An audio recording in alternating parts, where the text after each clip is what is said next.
private events that are not supported by taxpayers, but some of it is.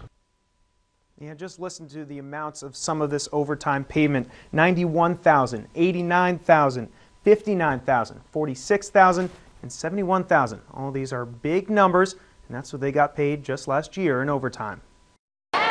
Consider a sports game such as this one at Woodbridge High School, or some road work such as this here at Route 26. Or how about an event like pumpkin chunkin'? They all have one thing in common. They call for officers from the Delaware State Police, and these shifts are what the department calls special duty overtime, meaning time and a half pay.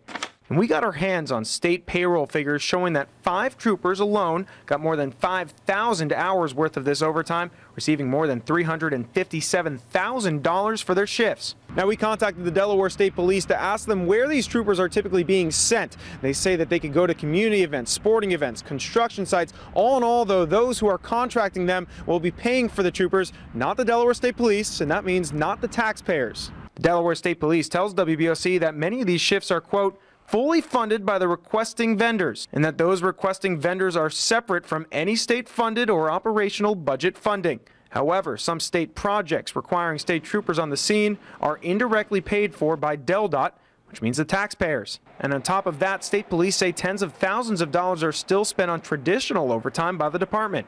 For those 5 troopers, the traditional overtime adds up to almost $64,000.